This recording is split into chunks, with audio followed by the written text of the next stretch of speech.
Un jour, la femme du corbeau dit à son mari: nous n'avons plus rien à manger. Il faut que tu partes à la chasse.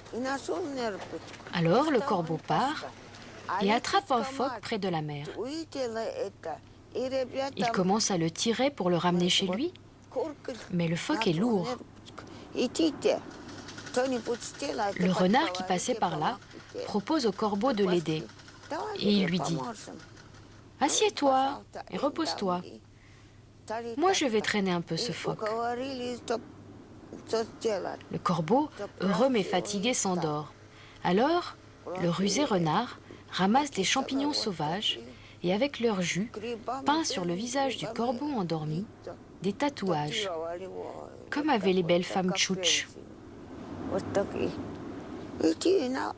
Le renard réveille le corbeau et lui demande de regarder à la surface de l'eau. Le corbeau, étonné, voit une belle femme avec des tatouages dans les reflets de l'eau. « Bonjour, je vais t'aider à sortir de là. » Et il se penche pour aider la belle à sortir. Il met ses bras dans l'eau et se penche tant qu'il tombe dans la mer. « Au secours! Aidez-moi, aidez-moi !» Mais personne ne vient pour l'aider. Le courant l'emporte loin par la mer.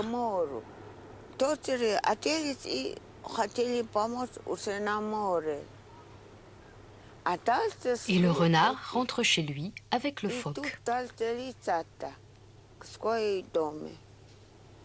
C'est tout.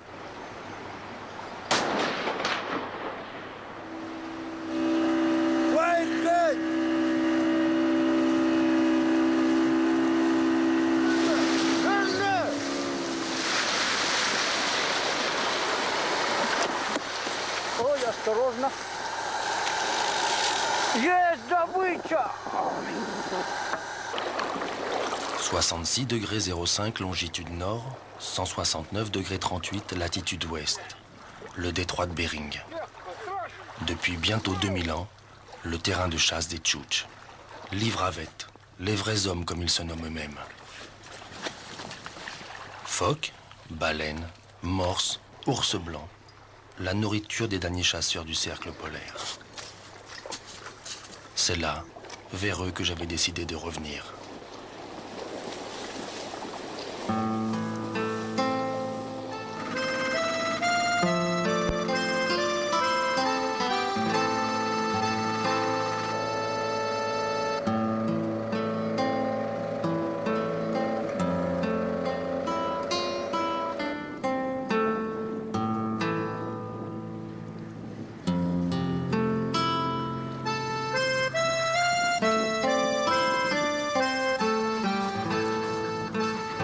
Un lundi 6 mai, 5 heures du matin, il fait encore nuit. J'entrouvre la porte de la chambre, le parfum est lourd, un mélange de musc et de corps endormis. Je quitte Paris avec l'odeur de mes enfants, ma valise à souvenirs. Un soleil de printemps brille sur Moscou. La ville célèbre dans l'indifférence la victoire du 8 mai 45. Et moi j'attends l'avion pour la Sibérie. Le 11 mai, j'atterris enfin à Nadir, la capitale de la Tchoukotka.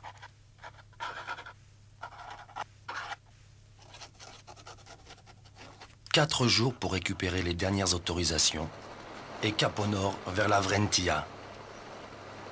24 valises, 500 kilos, il fait froid. 3 jours passent à espérer un transport. Je fais mes derniers achats. 60 kilos de pommes de terre, 20 kilos d'oignons, 30 rouleaux de papier toilette et une caisse de bière.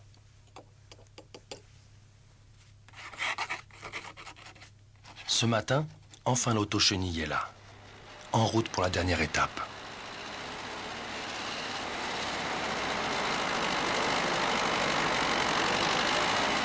Samedi 18 mai, 4 heures du matin, un matin arctique, un froid glacial me saisit.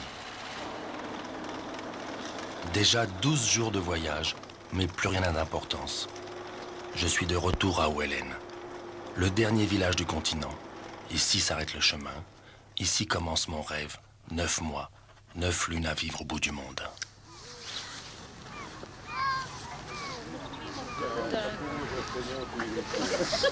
Le village de Ouellen, 769 habitants. 80 sont russes, tous les autres sont tchouches ou esquimaux. Aujourd'hui, mes amis russes ont organisé un pique-nique pour mon arrivée. Ils s'appellent Pacha, Tatiana, Igor, Lilia, Natacha ou Valodia. Chauffeurs, électriciens, docteurs, professeurs ou employés à l'administration, ils font marcher et tiennent le village. Avant, ils vivaient bien. Moscou, pour trouver des volontaires, avait triplé leur salaire. Lorsque le communisme s'est effondré, les salaires ne sont plus arrivés jusqu'à Ouellen. Russes et tchouches se mélangent peu. Il fait -10, mais la vodka réchauffe les corps et les âmes.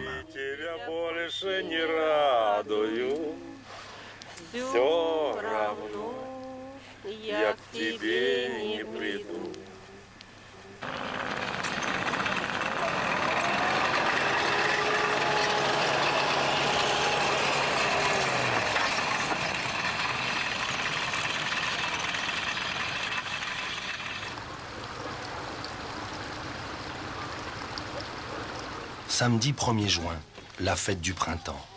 Les distractions sont rares à Ouellen. Alors même les gardes-côtes sont de sortie. Du temps de la guerre froide jusqu'en 1990, Ouellen, comme toute la Tchoukotka, était interdit aux étrangers. La zone était stratégique et bien trop proche des côtes de l'Alaska. Depuis la chute de l'Empire soviétique, les gardes-côtes n'ont plus grand-chose à faire. Aujourd'hui, tout le monde veut fêter le printemps, la victoire sur la nuit polaire et le froid. Tout le village est devant la salle des fêtes, sauf ceux qui sont déjà ivres.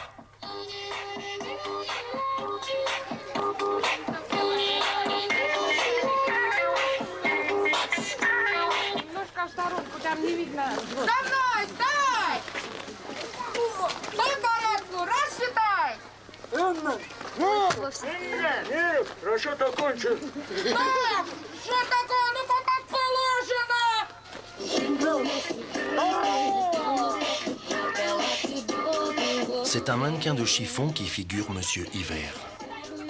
Et pour fêter le printemps, Monsieur Hiver doit mourir.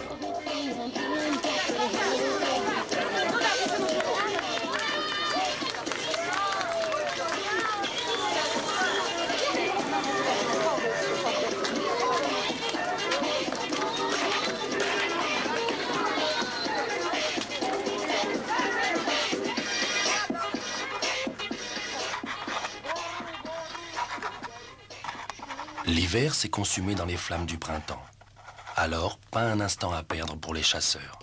La mer est ouverte et les baleines grises sont de retour. C'est la première chasse à la baleine de l'année. Et je retrouve l'équipage du vieux Palkovnik. J'ai repris ma place sur la Baïdar. Une embarcation en peau de morse, légère et maniable. Il faut 2 morses et quelques morceaux de bois pour construire une Baïdar. Seulement des morses femelles. Mais attention à ne pas déchirer la peau au contact des dernières glaces flottantes. Tolia, Roma, Andrei, Stas, Valodia, Gans et Palkovnik le capitaine. Seul manque Sergueï, le motoriste. Il s'est suicidé il y a seulement quelques jours. Du temps des soviets, ils n'avaient pas besoin de la chasse pour vivre. Ils étaient employés des kolkhozes, chasseurs, éleveurs de rennes, mécaniciens, tous rémunérés par l'État. Aujourd'hui, ils n'ont plus de métier. Ils chassent pour survivre. Dans ce bout du monde, seule la mer peut les nourrir.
Enfin le thé, première boisson chaude de la journée.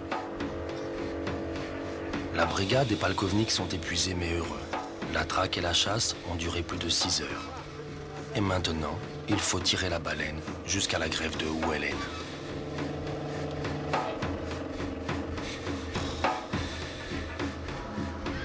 Ce 2 juin, je vogue par le détroit de Bering, entre l'Alaska et la Sibérie. Je remorque une baleine, et c'était l'anniversaire de ma fille Niagara.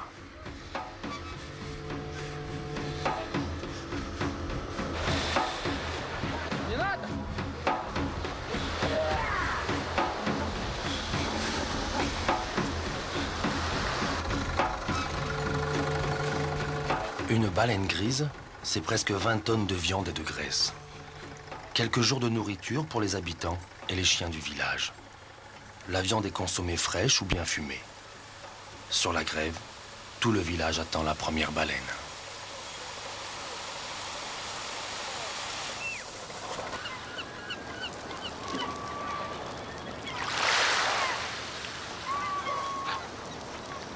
En ces premiers jours de printemps, le soleil ne veut plus disparaître derrière l'horizon. Il se pose taquin sur les vagues et tranquillement remonte au zénith. Après l'interminable hiver arctique, les enfants retrouvent leur terrain de jeu où il ne fait plus jamais vraiment nuit.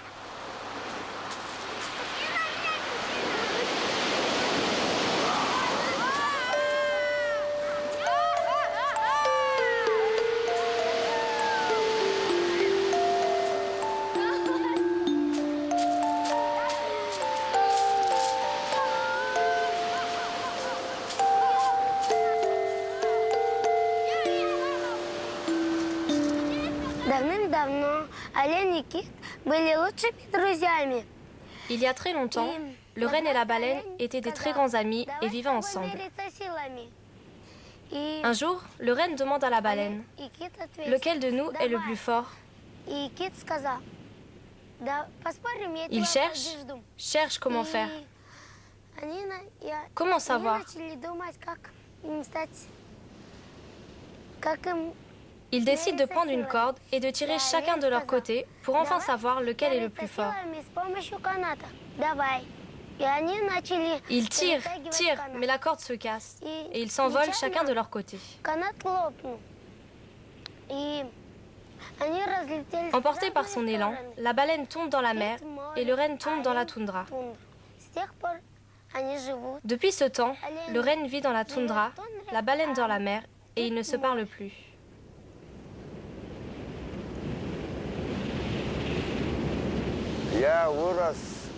Moi, je suis né ici. Ma mère m'a enfanté ici.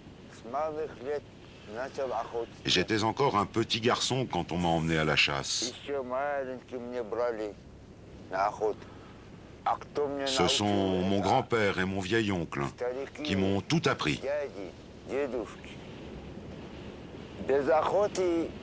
Sans la chasse, je ne pourrais pas vivre, pas survivre. Nous ne pourrions pas vivre sans viande. La viande des mammifères marins, c'est notre vie. Avant, on ne connaissait pas le pain. On mangeait que de la viande. Non, non, on ne connaissait pas le pain. On ne connaissait pas les pommes de terre, on ne connaissait pas le sucre, pas la farine.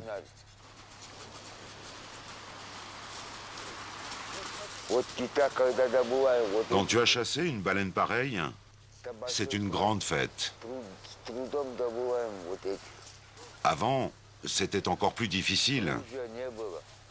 Il n'y avait pas de fusil, seulement des harpons. Et c'était une grande fête. On appelait ce jour le jour de la baleine.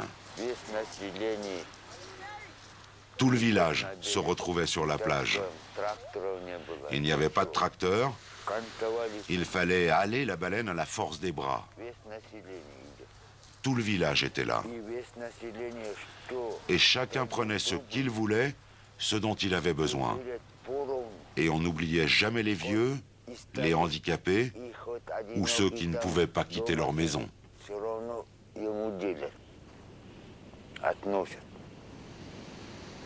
Aucun changement sur le cercle polaire. La chasse y est toujours aussi difficile, mais le partage est toujours de mise. Les vieillards et les nécessiteux se servent toujours les premiers. La solidarité des petits peuples. Seuls les Russes du village paient pour la viande. D'ailleurs, ils ne prennent que les meilleures parties de l'animal. La brigade m'offre un énorme morceau de filet. Je suis ravi, bien que j'ai du mal à m'accommoder au goût saumâtre du mammifère.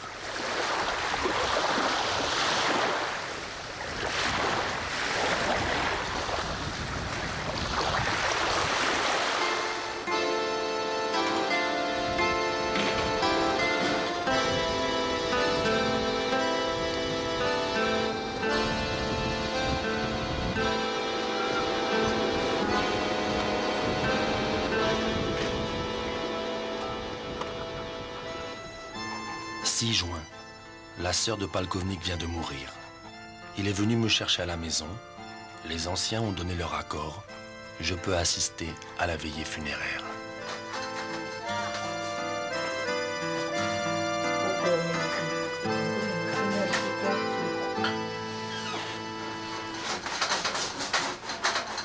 Dans la chambre, à même le sol, gît la défunte, habillée d'un manteau comme pour se préparer à un long voyage. Autour d'elle sont disposées des offrandes, cigarettes, alcool, thé, biscuits. Les odeurs se mêlent, lourdes et entêtantes. Viande de morse bouillie, urine des enfants qui vont libres et parfum de la mort. Le frère aîné de Palkovnik officie. Il se rappelle les rites anciens avant que les soviétiques ne les interdisent. Du temps des communistes, les chamans étaient persécutés ou déportés.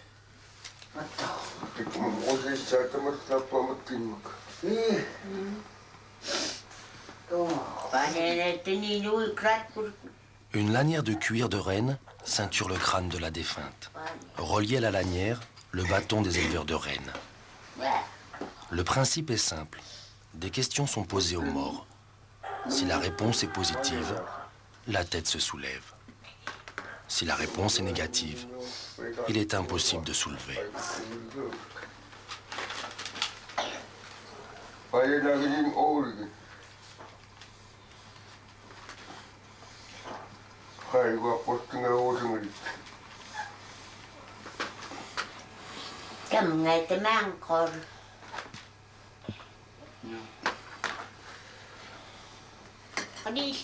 Les questions sont multiples. Le mort en veut-il à quelqu'un? Où veut-il être enterré? Que veut-il emporter des offrandes déposées autour de lui? À qui veut-il léguer ses effets personnels?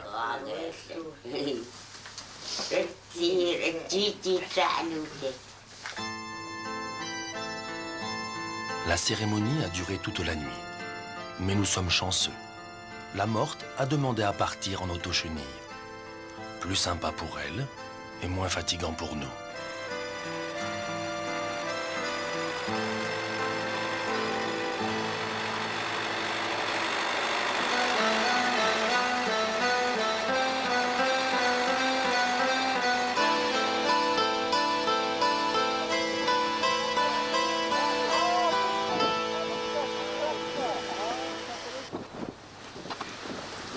Même l'été, le sol, le permafrost, reste gelé. Il est impossible de creuser. Avant, les Tchouktches laissaient leurs morts dans la toundra, au gré des vents, des animaux sauvages, loups, renards et ours. Chaque lieu de la toundra est habité, l'esprit d'un ancêtre rôde.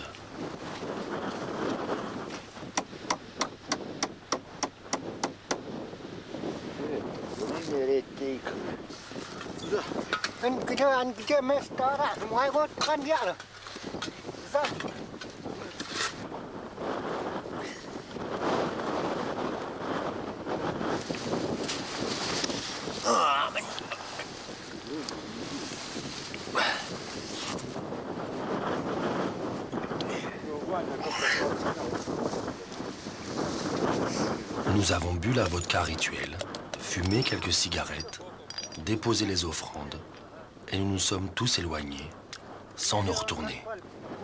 Il fallait laisser la défunte poursuivre sa route, sans être dérangée.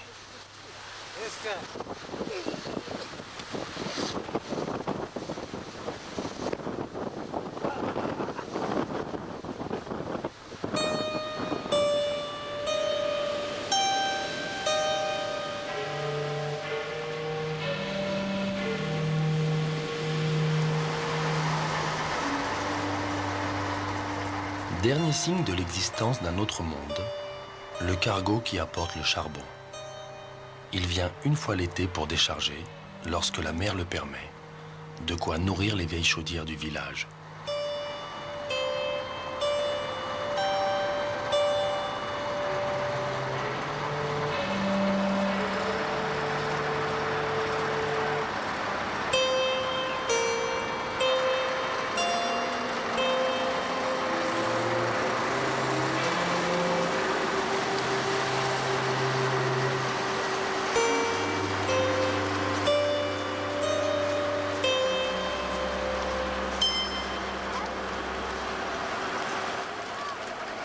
À la chaufferie, dans l'antre de l'enfer, Kolya veille à ce que le feu ne jamais s'éteigne. Kolya est russe.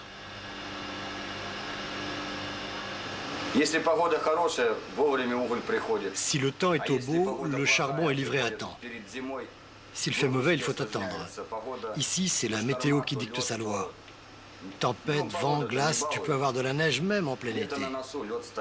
Alors, c'est difficile pour le cargo de venir livrer le charbon. On est au XXIe siècle et on travaille encore comme avant la Révolution. Et oui, c'est comme ça, mon ami.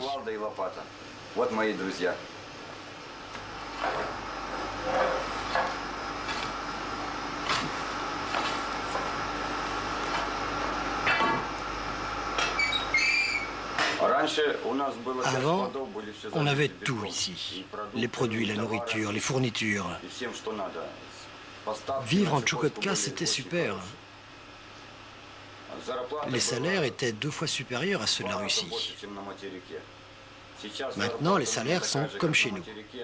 Sauf que chez nous, avec cet argent, tu peux tout acheter. Ici, tu ne peux rien acheter. Ce qu'on nous amène arrive par hélicoptère ou par l'autochenille. Alors, tout est très cher. Cela fait peut-être 10 ans que l'on ne nous a pas livré de fourniture. Avant, il y avait de l'argent. Tu pouvais acheter. Maintenant, il n'y a pas d'argent et il n'y a rien à acheter. Même si je voulais quitter Olem, je ne le pourrais pas. Pour partir, il faut de l'argent. Si je le pouvais, je m'enfuirais de Olem.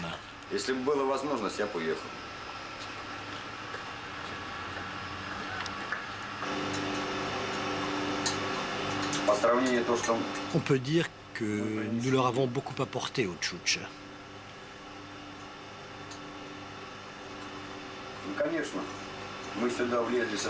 On leur a apporté notre culture, notre pensée, notre civilisation.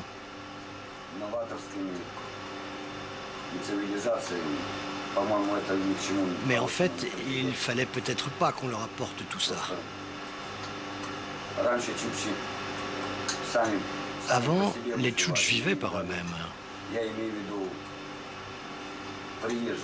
Oui, c'est vrai, on leur a donné des maisons, on leur a apporté la civilisation. Et même des téléviseurs. Mais peut-être que nous avons plus détruit que nous leur avons donné.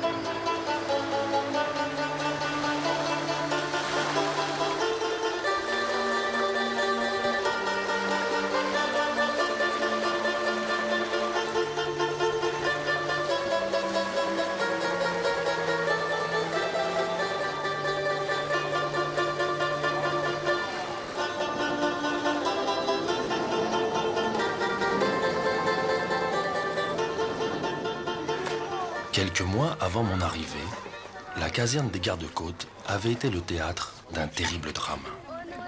Un soir de février, épris d'alcool et rendu fou par l'ennui polaire, un jeune soldat avait tué avec son fusil ses officiers et quelques-uns de ses camarades.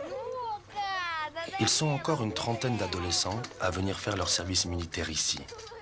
2 années terribles, une météo impitoyable, aucune distraction, et l'armée russe traversant elle aussi une grave crise économique. Les jeunes soldats vivent dans des conditions précaires. Mais aujourd'hui, portes ouvertes à la caserne pour le plus grand bonheur des enfants.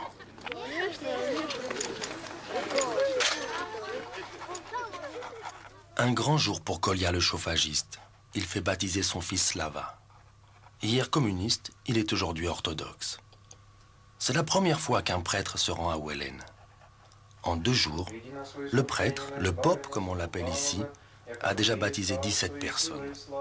Surtout des enfants curieux de la nouveauté et ravis des petits cadeaux et de la croix en fer blanc offerts par le pope. Pour un baptême à domicile, il faut peu de choses. L'autel est vite improvisé. Des cierges, une icône et une bassine d'eau fraîche. Kolia, le chauffagiste, a choisi le capitaine des gardes-côtes comme parrain pour son fils.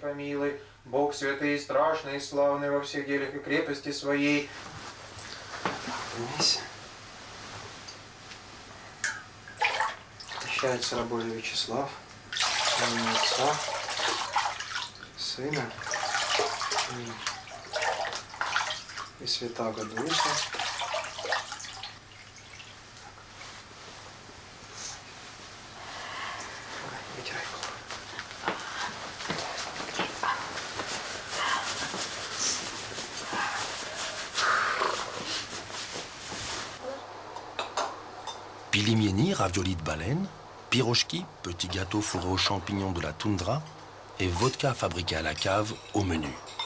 Un repas de fête.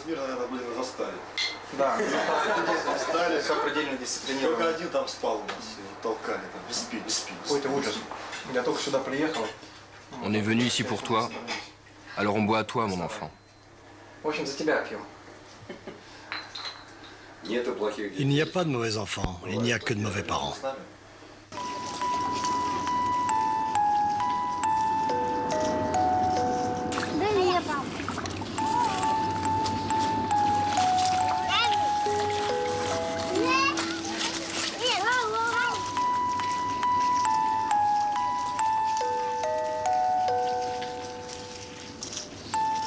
La moitié du village est au chômage. Il n'y a plus de médicaments au petit dispensaire, l'école tombe en ruine. Mais le maire d'Omsk, une importante ville de Sibérie, finance la construction d'une église. Aucun habitant du village n'a été contacté, ni consulté, hormis les Russes, personne. Les ouvriers, des spécialistes, viennent aussi de la ville d'Omsk Et eux sont très correctement payés. Bien sûr, je suis très content. Chaque homme doit bâtir quelque chose pour laisser une trace après lui. Alors je suis très fier de construire cette église. Et puis, cette croix et cette coupole dorée seront les premières de toute la Russie à être illuminées par les rayons du soleil. Car le soleil se lève à l'est. Une église pour les Tchouktches? Je ne sais pas si c'est important. Peut-être que les Tchouktches n'en ont pas besoin, mais il le faut pour la Russie. Tchouktches, Russes, c'est pas la question. La Tchoukotka appartient à la Russie. Donc, ça concerne tous les Russes, et pas seulement les Tchouktches.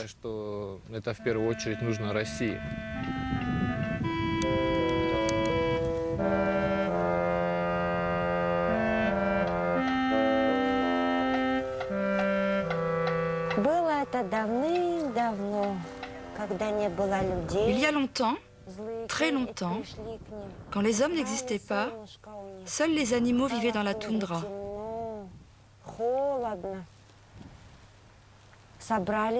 Mais un jour, le mauvais génie vola le soleil et la toundra devint sombre et froide. Les animaux tinrent conseil et décidèrent que le petit lapin irait chercher le soleil.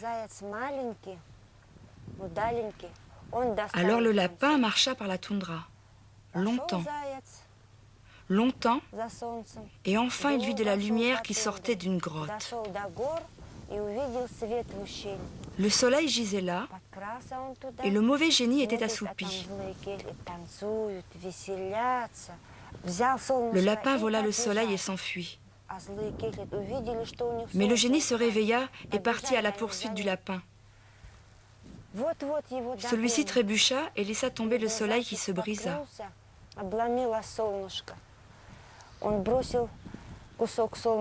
Un morceau devint la lune, et la lumière revint un peu sur la toundra.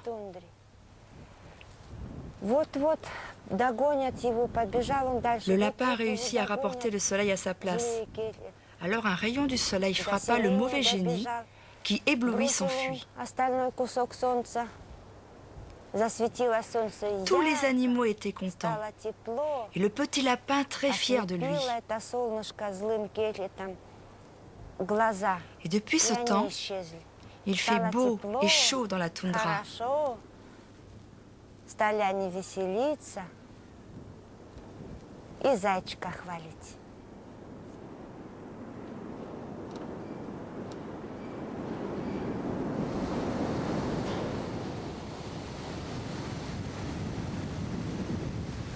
Les Tchouktches disent qu'ils sont petits et courbés comme les arbrisseaux de la toundra pour résister au vent. Au bout du continent, les quatre vents aiment à se rencontrer, à se croiser.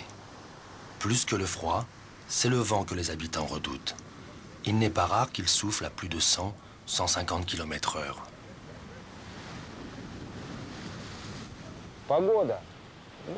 Le temps est très changeant en ce moment. C'est le vent du nord qui souffle. C'est dangereux. Alors on ne sort pas. Si la météo le permettait, bien sûr qu'on serait déjà en mer à chasser. Les morses commencent à passer. Ils descendent du nord au sud.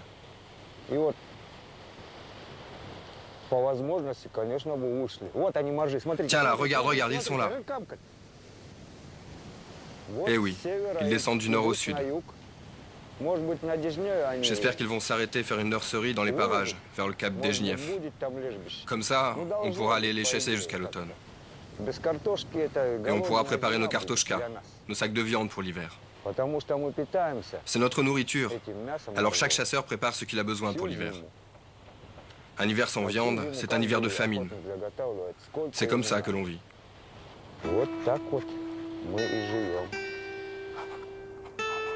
Palkovnik rend visite aux esprits. Déjà 2 semaines que sa sœur repose au cimetière. Mais il n'est pas rassuré. Il doit la retrouver pour lui poser des questions. Car certains dans le village disent que c'est lui qui l'a tuée alors qu'ils buvaient ensemble. Palkovnik, ivre, l'aurait frappé à mort. Je ne le crois pas. Je connais le coupable. L'alcool. La première cause de mortalité à Ouélène. Ici, l'espérance de vie n'est guère supérieur à 40 ans.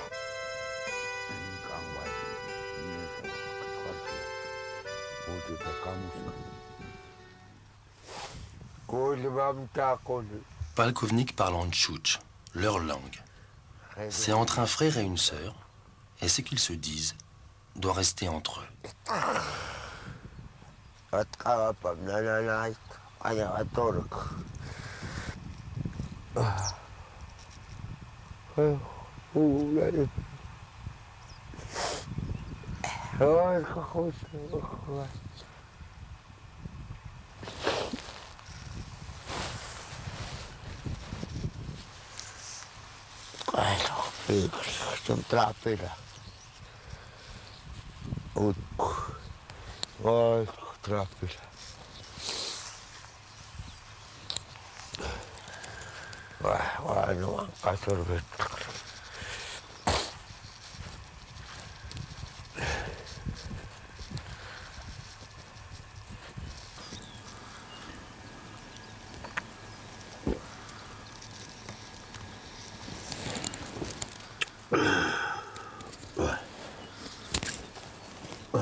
Oui, je suis venu te voir. Et je t'ai amené des présents. Et je t'ai dit que j'allais te les laisser. Et j'ai pleuré. Et puis je t'ai demandé, à toi et aux anciens, pourquoi vous m'avez laissé seul?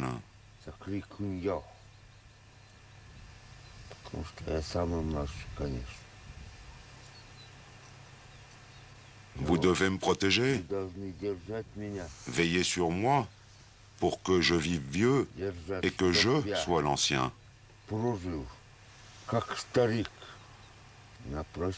Ce que j'ai amené, bien sûr, je vais vous le laisser. Mais je reprends avec moi les cigarettes et les allumettes parce que moi aussi je fume.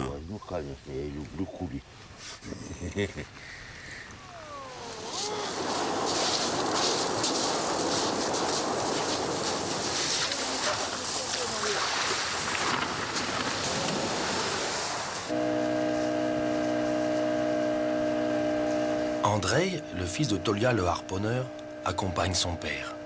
C'est sa première chasse à la baleine. Même en juillet, il fait froid sur la mer.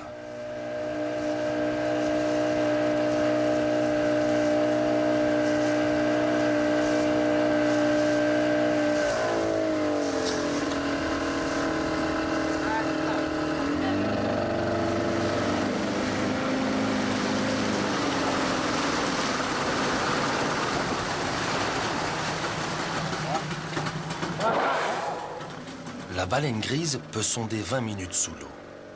Une seule bouée ne suffit pas à la maintenir en surface. Alors, les brigades se dispersent en éventail pour occuper la mer.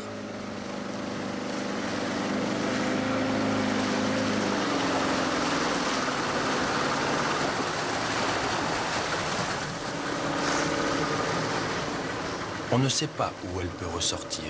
Il faut attendre.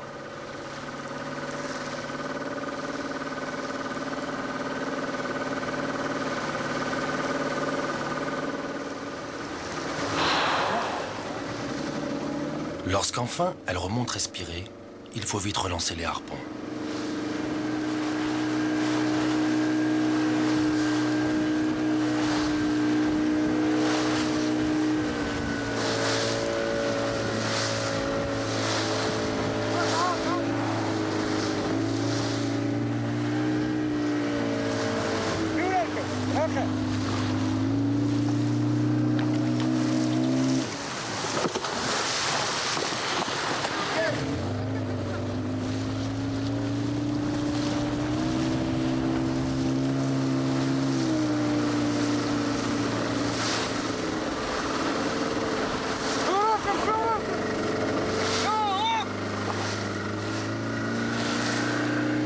Le pire a été évité. Palkovnik a poussé la barre à temps. La queue puissante de l'animal n'est pas passée loin. Après quelques heures de chasse, une dizaine de bouées sont accrochées à la baleine. Elle ne peut plus plonger. C'est le moment dangereux le dernier rush du cétacé. Furieux, il essaye de se débarrasser de ces bouées qui l'empêchent de sonder. Et même certaines fois, il se retourne contre les chasseurs. Les accidents ne sont pas rares et ils sont dramatiques. La baleine ne se débat plus. Il est temps de l'achever. On utilise la lance pour le coup de grâce et lui percer les poumons.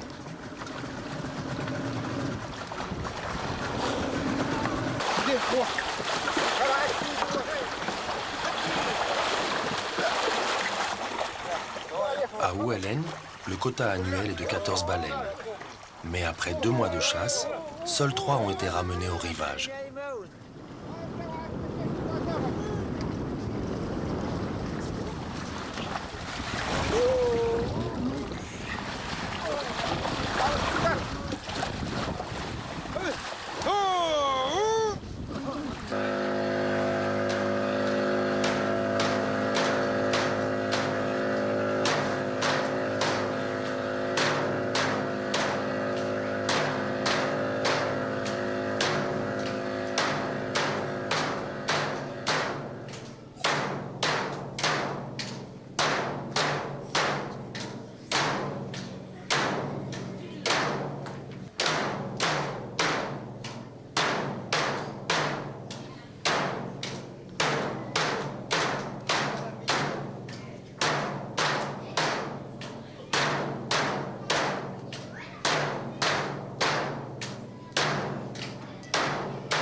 Une fois l'an, dans les derniers jours du mois d'août, la toundra se montre généreuse. Baies sauvages, les marouchkas, et champignons abondent, mais seulement pendant quelques jours. C'est le moment de faire ses provisions pour l'hiver. Alors j'ai fait comme tout le monde, des confitures de marouchka et des conserves de champignons.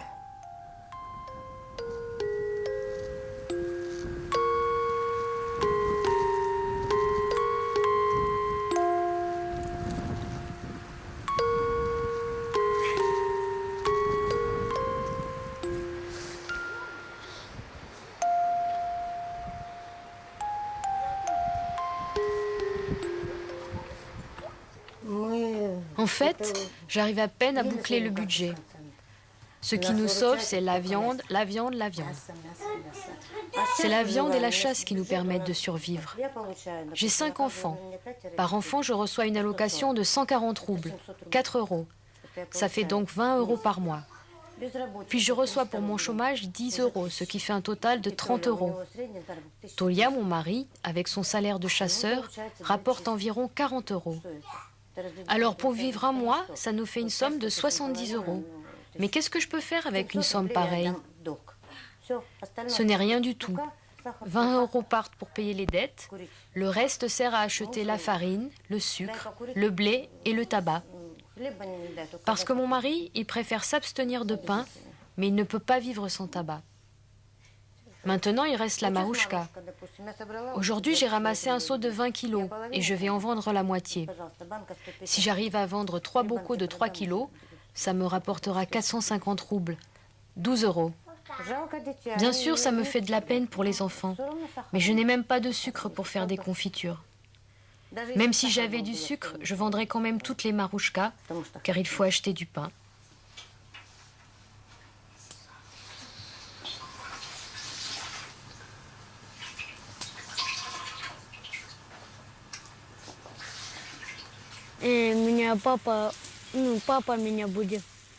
Mon papa m'a réveillée ce matin, il était à peu près 6 heures. Il m'a demandé si je voulais venir à la chasse. J'ai dit bien sûr. Il m'a dit bois ton thé et prépare-toi tranquillement, le temps que j'aille réveiller les autres gars de la brigade. Mais j'ai failli rater la chasse, car j'attendais mon père à la maison. Je pensais qu'il allait repasser pour prendre son couteau. Comme il ne venait pas, je suis partie sur la plage. Et ils étaient déjà tous prêts à partir.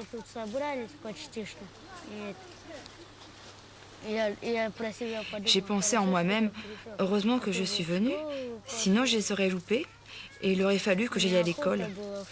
Mais l'école, ce n'est pas intéressant comme la chasse.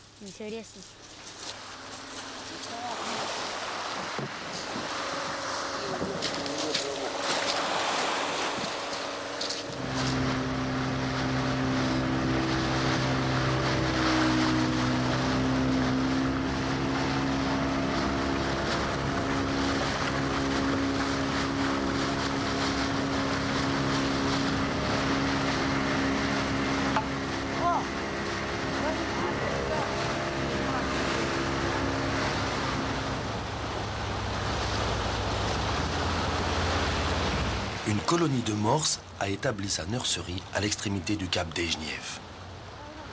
C'est le moment où ils sont dangereux. Les mâles protègent le troupeau. On les appelle les tigres de mer.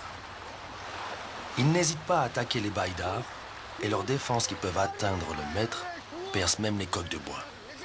Alors, certaines fois, l'équipage ne chasse plus, mais se défend. Et là, le fusil est nécessaire.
Je suis très fière de mon père.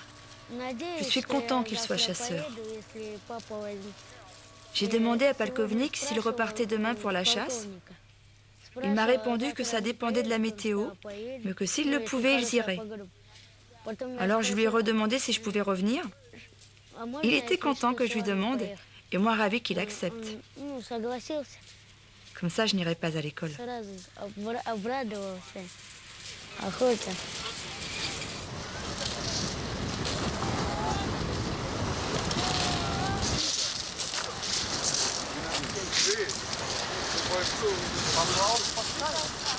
Les chasseurs préparent la viande pour l'hiver. Le principe est simple. Les morceaux désossés sont empaquetés dans des sacs réalisés avec la peau de leur proie. Ils appellent ça une kartoshka. En russe, ça veut dire patate. Environ 30 kilos de viande que l'on va laisser faisander et que le froid conservera pour l'hiver. Il faut plus de 30 kartoshkas à Tolia pour pouvoir nourrir sa famille et ses chiens pendant tout l'hiver.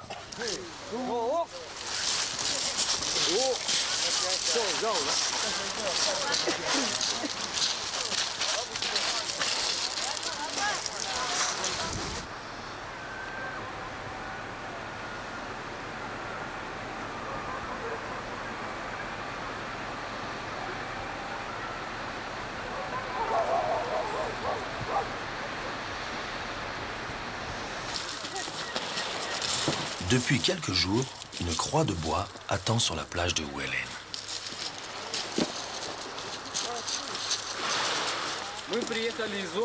Nous sommes venus de la ville d'Omsk pour bâtir l'église.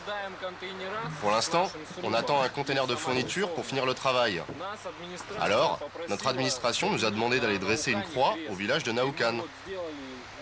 On a taillé cette croix dans du bois et on va partir la poser à Naoukan.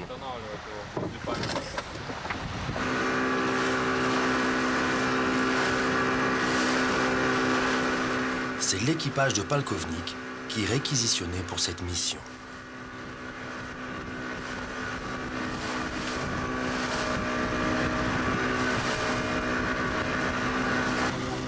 Mais près du cap d'Ejniev, là où la mer des Tchouktches rencontre la mer de Bering, les vagues sont trop importantes. Il faut faire demi-tour. Palkovnik ne veut pas risquer sa baïdare et la vie de ses hommes pour une croix.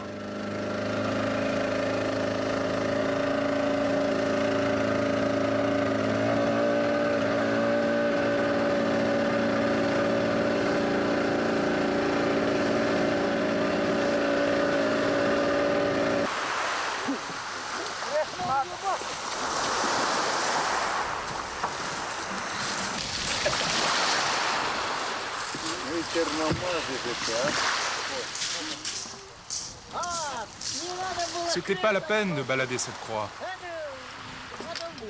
On aurait mieux fait d'aller chasser. Il y en a marre de leur croix. C'est tout.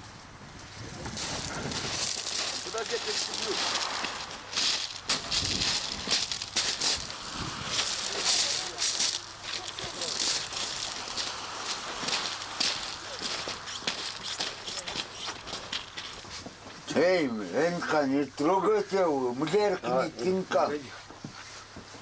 Куэрмесу, внутренние войска. Внутренние войска. Они вообще не служили нихуя. Сейчас вот. Мы тоже не знали. On ne nous a rien demandé pour la construction de l'église. Pareil pour la croix. Et peut-être que si on nous avait demandé notre avis, on aurait dit non. Et il n'y aurait pas eu de croix, il n'y aurait pas eu d'église. Nous avons nos propres croyances. Nous ne croyons pas à cette croix. Мы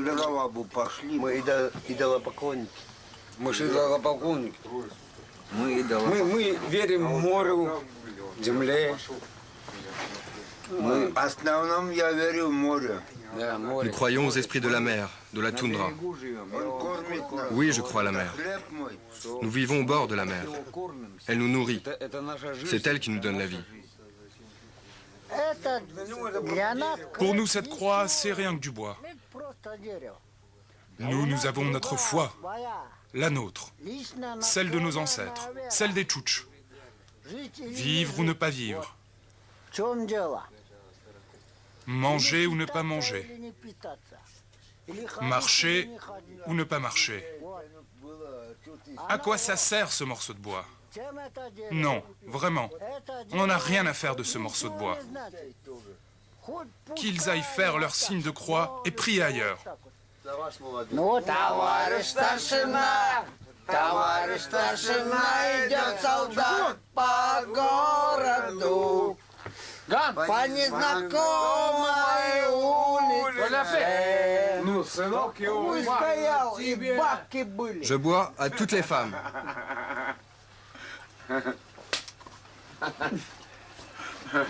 Можно я тебе скажу? Ben justement, voilà la tienne. Заходи сюда. Entre, mon amour, entre. Увидеть хочу.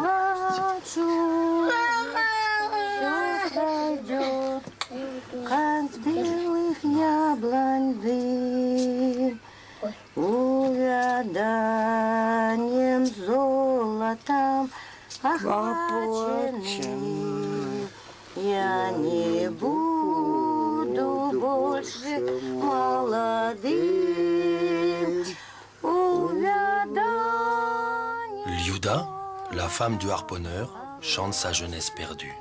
Mais sa fille, Oksana, est amoureuse. Здравствуй, моя любимая Оксана. Bonjour, ma chère Oksana. C'est ton amour, Sergueï, qui t'écrit. D'abord, je veux te dire que je vais bien et que ma santé est bonne. En ce moment, je travaille à la Syrie, mais je n'ai toujours pas gagné un kopek. Je me suis inscrit pour travailler à la mine. Dès qu'il y a une place, j'y vais car il paie correctement. Ne t'inquiète pas, je veux te sortir de là. J'espère que tes parents vont bien. Transmets-leur mes salutations. Je ne sais pas écrire de longues lettres, alors je vais m'arrêter là. Je t'aime beaucoup. Ton amour, Sergueï. L'amoureux d'Oksana s'appelle Sergueï. Pendant 2 ans, il a servi à Ouellen chez les gardes-côtes. C'est là qu'ils se sont rencontrés et aimés. Il est maintenant chez lui, à 2000 km, mais il attend toujours sa belle Tchouch. Cher Sergueï, j'ai reçu ta 2e lettre qui m'a rempli de joie. C'est ma mère qui me l'a rapportée de la poste. En ce moment, j'ai un petit boulot. Aujourd'hui, c'est le 2 septembre. J'accompagne ma sœur pour son premier jour d'école. On lui a fait un petit cadeau. Ma mère a rencontré les ouvriers qui construisent l'église. Ils lui ont indiqué un autre itinéraire pour te rejoindre sans passer par Moscou. Ça coûtera moins cher. En train, ça ferait 16 000 roubles. Je te prépare des petits cadeaux pour tes parents. S'il te plaît, envoie-moi la taille de leurs chaussures.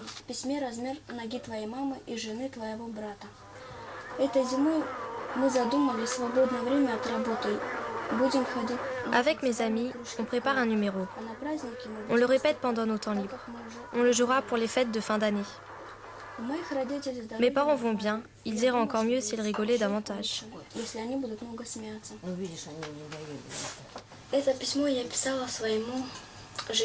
Cette lettre, je l'écris à mon fiancé.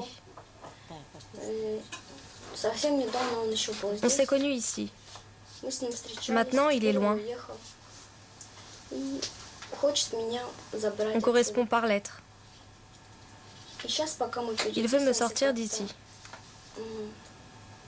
Mais en ce moment, c'est la crise et il attend un travail. Dans sa dernière lettre, il me dit qu'il espère une place à la mine. Là, il pourra travailler et il m'enverra de l'argent. Alors enfin, je pourrai partir d'ici et j'irai le rejoindre chez lui.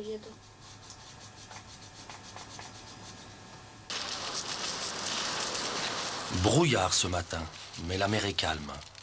Alors, les ouvriers de l'église décident de retourner à Naoukan porter la croix. Devant le refus de Palkovnik de les conduire, ils empruntent l'équipage de Misha, l'autre chasseur.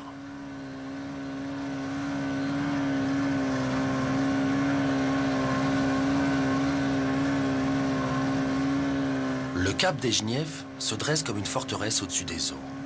En 1648, le cosaque d'Ejniev ouvre pour le tsar Pierre Ier cette nouvelle route maritime pour accueillir des peuples nouveaux insoumis à l'impôt. Mais les Esquimaux et les Tchouktches naviguaient déjà depuis bien longtemps sur ces eaux tumultueuses. Et ce village millénaire de chasseurs marins s'appelait alors Naoukan.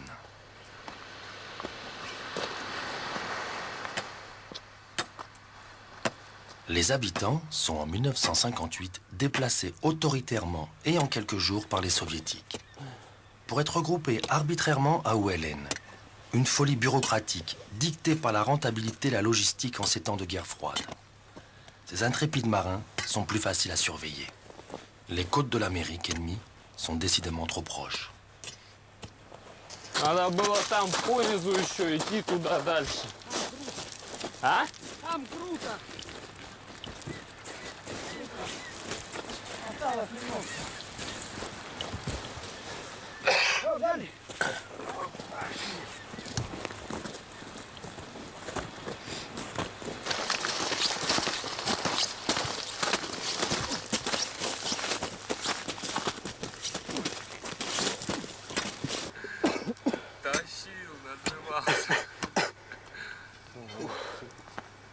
Куртка еще так далеко. А с другой, с левой стороны попробую отколоть.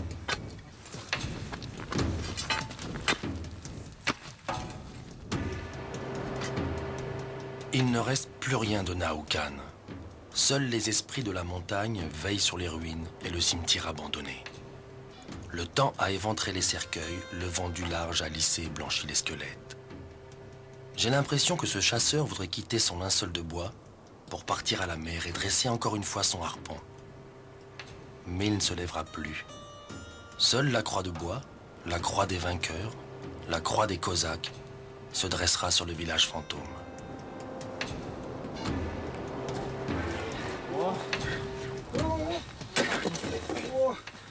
Еще немножко. Еще чуть-чуть. Еще. Чуть-чуть тут только не... С одной стороны надо подкопать. Давай, встань. Сейчас в другую сторону. Не-не-не. Я держу здесь их. Все, он стоит под своим весом. Его просто, чтобы он не шаг.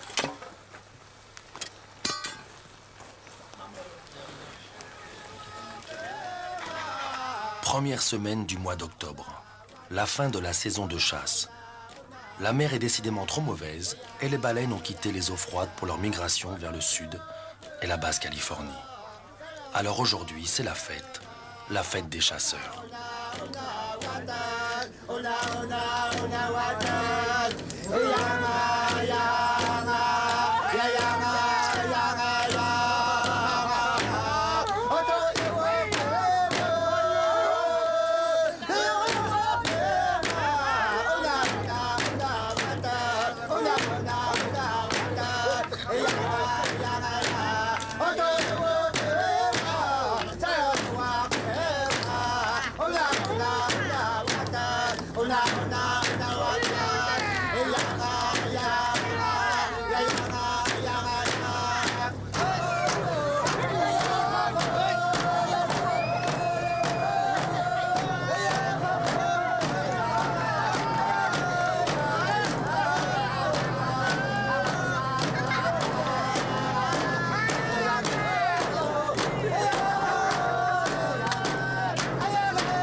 Le vent est au nord, il fait déjà moins 25 degrés. L'embâcle se prépare et il ne reste que les derniers jours du mois d'octobre aux ouvriers pour finir cette chapelle que personne n'attend.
Работу закончим, потом улетим.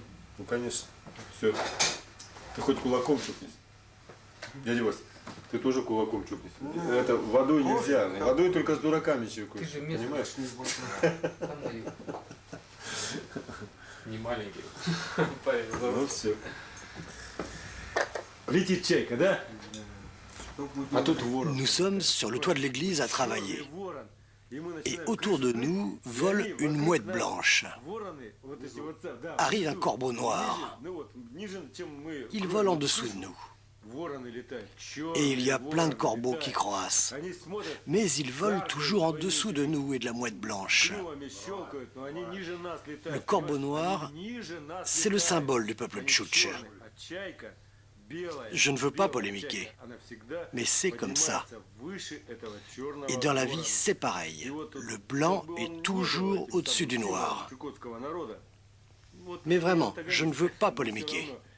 Le blanc vole toujours au-dessus du noir, et c'est comme ça dans la vie.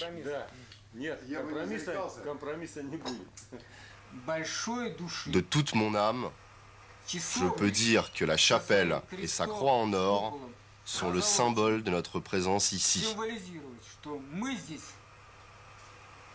Que notre gouvernement durera et que nous sommes les propriétaires. En dehors de nous, personne d'autre ne sera le propriétaire de ces terres.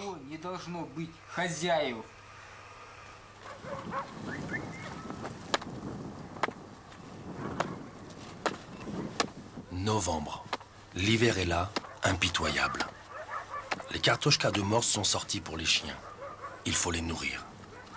Les baïdars ont été rangés. On va ressortir les traîneaux.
Un jour,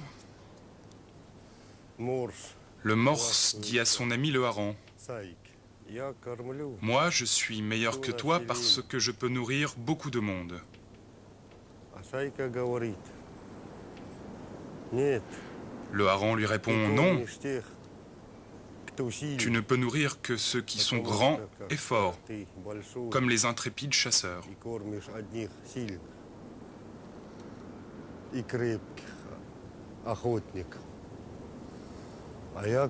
Moi, je peux nourrir tout le monde. Car quand la tempête me rejette sur la côte, tout le monde peut me ramasser. Même les enfants et les orphelins. Et tout le village est content.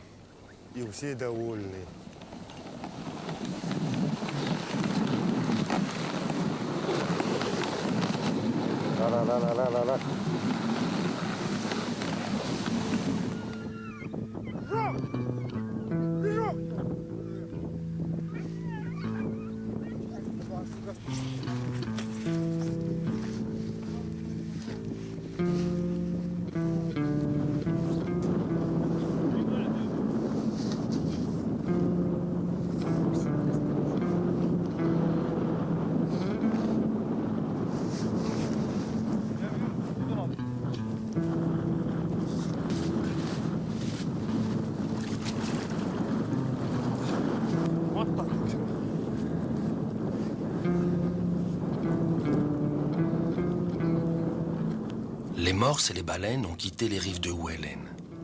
Il ne reste plus que la pêche. Aujourd'hui, elle est miraculeuse. Le petit hareng de l'histoire est venu par bancs entiers s'offrir à ceux que le froid n'effraie pas. Pendant 2 semaines, tout le village sentira l'odeur du poisson grillé. Depuis toujours à Huelen, les chasseurs gravent l'ivoire de morse. La mémoire de leur quotidien, le livre tchouktche. Mais aujourd'hui, on le vend en russe pour de l'alcool, boire pour oublier sa misère. La vie est devenue tellement difficile qu'ici, dans le village, on ne fait que survivre. Maintenant, depuis que le régime soviétique s'est écroulé, la vente de l'alcool a commencé. C'est le samagone, un alcool artisanal qui est fabriqué ici. Et ceux qui le produisent veulent que tu viennes leur acheter. Tu ne trouves plus d'alcool dans le magasin. Et comme la situation semble sans avenir, les gens ne pensent plus au lendemain. Ils se disent juste, je vais boire de cet alcool et tout ira mieux. C'est ce que les gens pensent.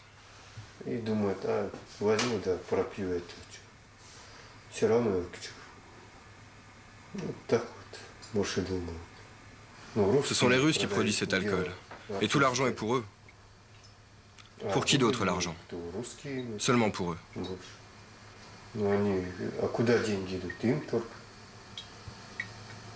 Ce sont les baleiniers américains qui les premiers ont introduit l'alcool à Wellen. Bouteilles en échange de fourrure, d'ivoire et quelques largesses féminines. Les soviétiques, eux, échangeaient la vodka contre la paix sociale et les Russes aujourd'hui, la bouteille de samagone pour 10 $ ou de l'ivoire. Presque tous les Russes du village distillent et vendent du samagone. Ruinés depuis la chute de l'Union soviétique, ils financent les études de leurs enfants ou leur retour au pays avec l'argent de l'alcool. Pour les Tchouktches, le bénéfice est différent. Viol, inceste, accident mortel, perte d'identité, le bilan est lourd. Pour faire du samagone, la recette est simple.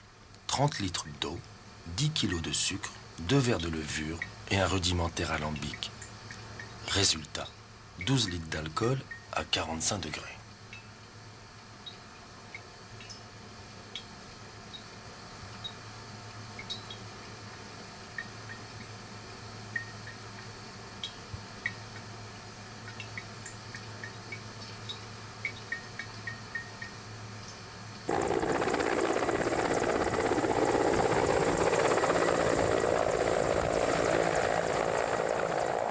Deux mois qu'il n'y a pas eu d'hélico.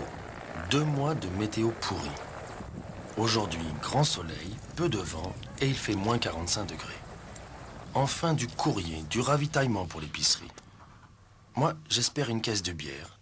Et Andrei, le motoriste de la brigade de Palkovnik, attend son fils. J'attends ma femme et mon fils. Ça fait déjà plus d'1 mois que mon fils est né. L'hélicoptère ne pouvait pas venir à cause du mauvais temps. Alors, j'ai commencé à boire par tristesse. Ой, Господи.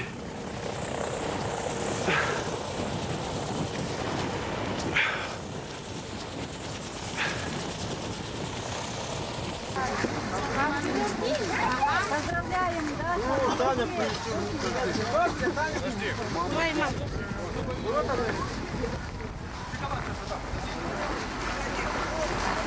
Давай быстрее!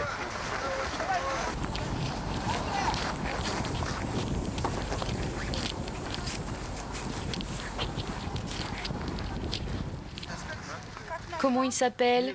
Diego. Diego, oh, c'est mignon. Je suis très content. Oh, il a bougé, il s'est réveillé.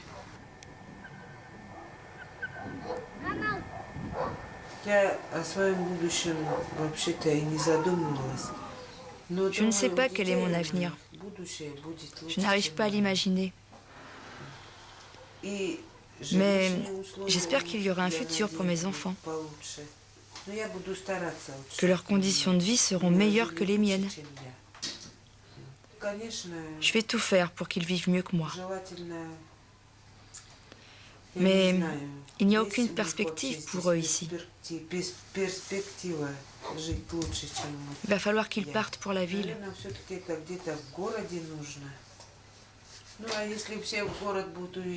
Mais si tous les jeunes partent pour la ville, le village va disparaître. Oui.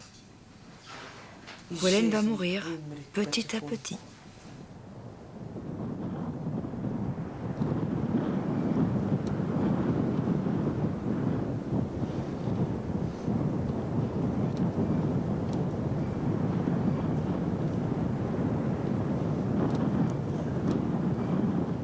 Chasse aux phoques sur la banquise. Il faut rester immobile dans la neige et il fait moins 30 degrés.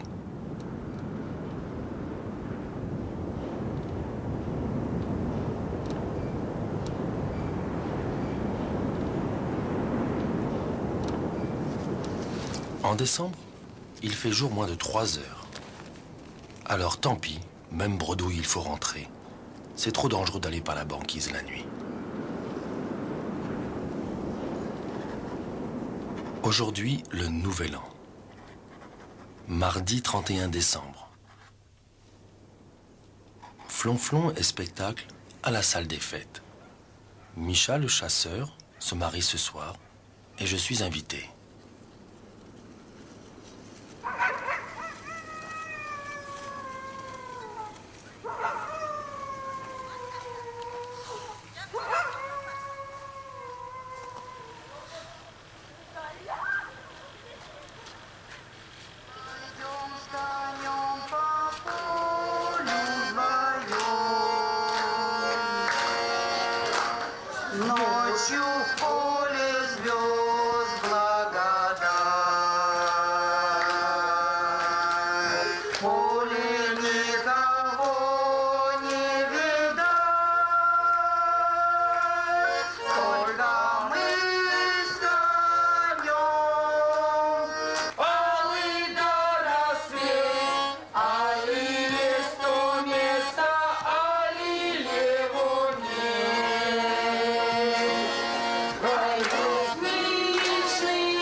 Je voulais offrir à Micha les alliances.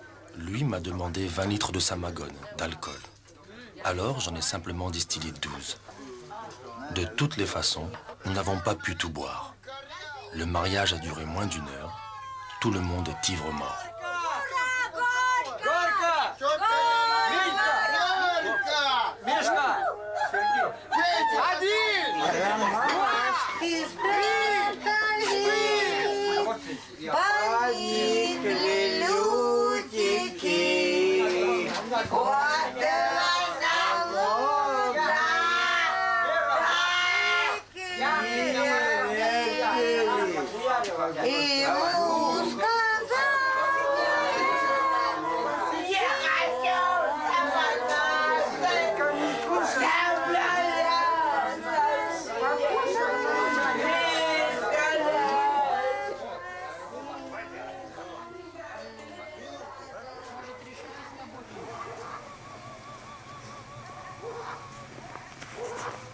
L'hiver étend son manteau comme un linceul sur Ouélène, il ne reste plus qu'à attendre le printemps.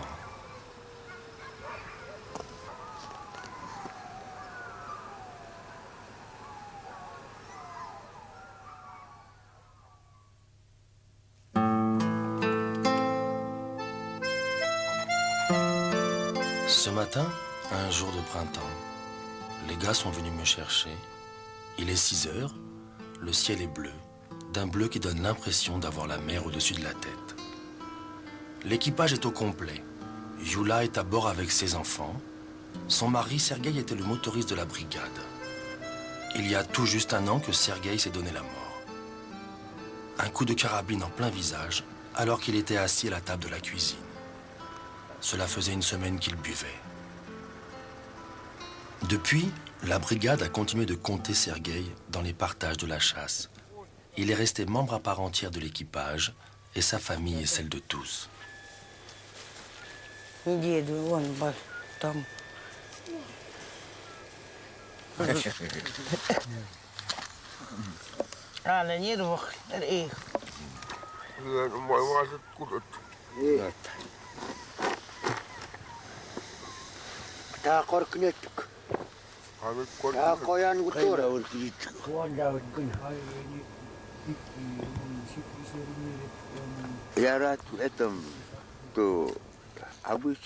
Je suis content que sa famille et que sa brigade soient venus pour se souvenir de lui. Personne ne l'oublie.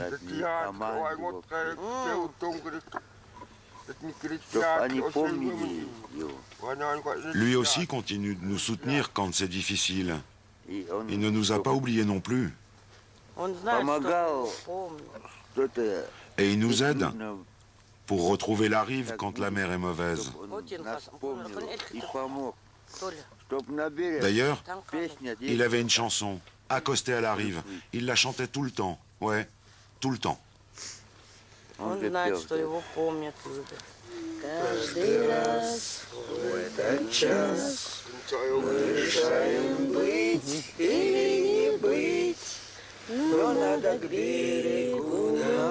Горючки не хватает. И обязательно доплыть, чтоб дальше жить, чтоб, братцы, жить, когда минуты роковые настают.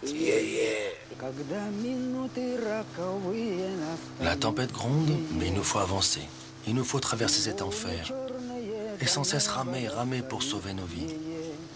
Allez les gars, donnons toutes nos forces. Il faut coûte que coûte rejoindre le rivage. C'était la chanson de Sergueï. Elle continue d'accompagner l'équipage. Ici, pas de temps pour la tristesse. Dès que le printemps est là, c'est une renaissance. C'est le temps de la chasse. On dit chez les Tchouktches que les morts ne sont jamais loin. Leur esprit vogue toujours par la mer ou court par la toundra.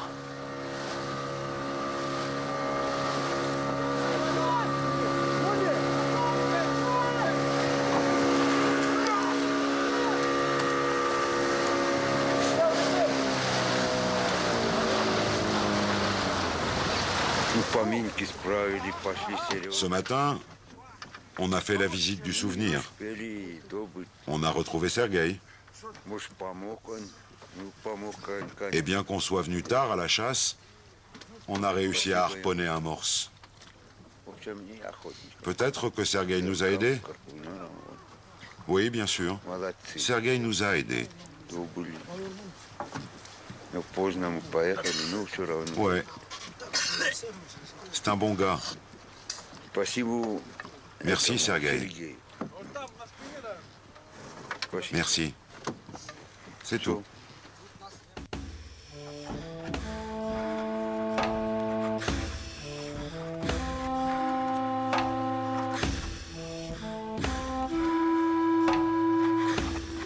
Un hélicoptère est annoncé. Je pars. J'ai vu 9 lunes se lever sur Ouellen. J'ai vu Palkovnik braver la mer et tous ses dangers. J'ai vu des hommes mourir. J'ai croisé des esprits dans la toundra. Je quitte le pays de ceux qui se surnomment les vrais hommes. Je reviendrai sûrement. Mais je ne sais pas qui sera encore là. Parce que loin là-bas, au bout de notre continent, sur le cercle arctique, là où s'arrête le chemin, les derniers chasseurs de baleines disparaissent.